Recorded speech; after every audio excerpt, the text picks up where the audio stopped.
About a third of Americans believe astrology is very or sort of scientific.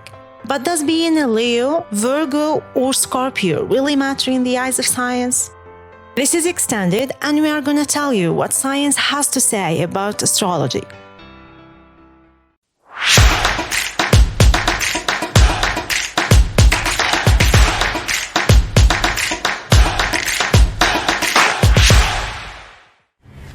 Inspiration finds you if you're willing to dedicate yourself to a cause.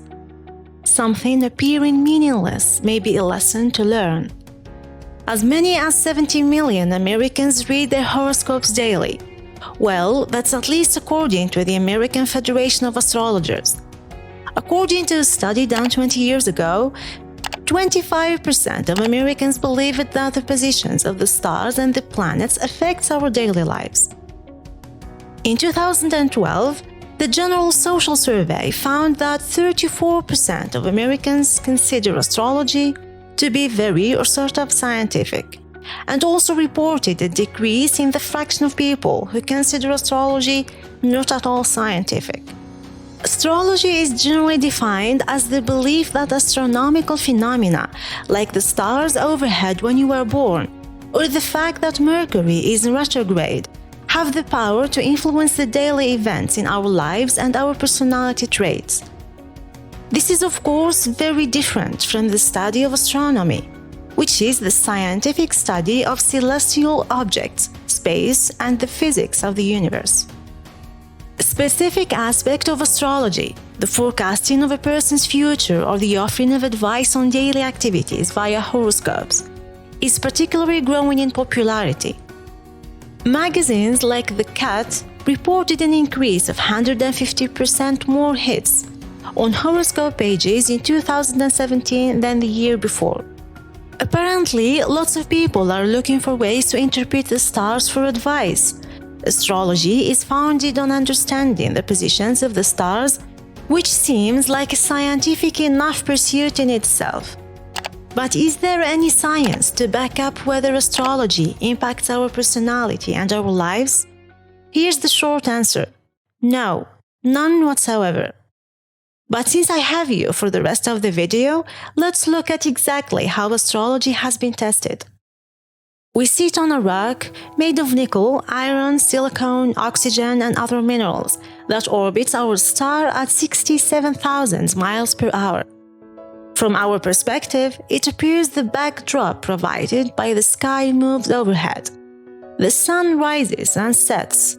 The constellations appear overhead 4 minutes earlier each night. But of course, we are the ones moving. The Earth rotates about its axis, bringing the sun into and then out of view. The Earth also moves through our solar system, making one full lap around the sun every 365 days. As we make this lap, we're pointed at different directions in the sky, and thus see different stars overhead. The 12 signs given in a horoscope map out the zodiac are the 12 constellations we pass by on our year-long trip. So when you say you're an Aries, that means you were born late March to mid-April, and the sun was toward the constellation Aries.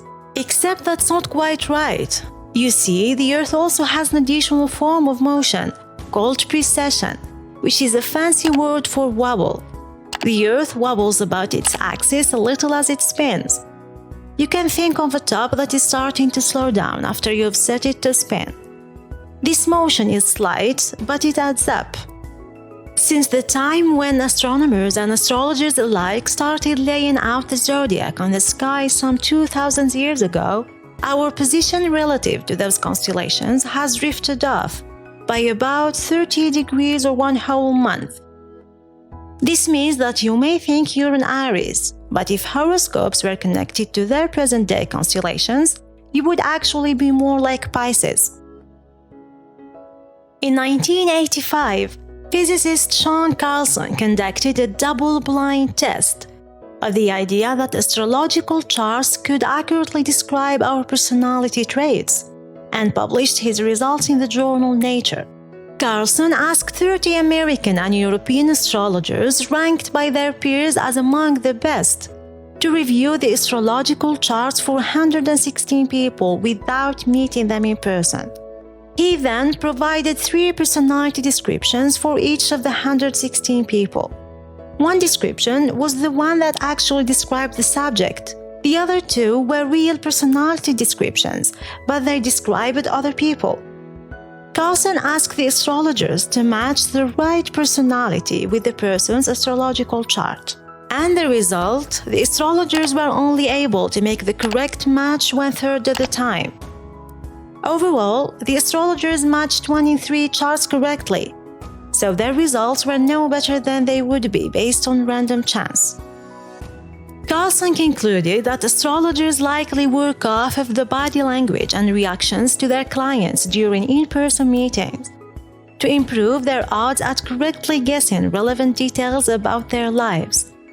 The art is known as cold reading. Many people report reading their horoscopes just for entertainment. The most generous interpretation is that this form of astrology is just harmless fun. If your future is already decided, then why bother trying to address your own failures or to strive for something better? Here is the bottom line. Astrology fails to predict life event outcomes any better than chance. It also fails to provide a mechanism by which it could work. What exactly is the connection between the stars overhead when you were born and whether or not you should make big decisions in the summer? My searches for any such explanations came up empty. It's still okay to enjoy reading horoscopes from time to time. We are not judging anyone for that. But make sure you acknowledge that they are not real. Thank you for watching the video and make sure you subscribe to our channel for more daily content.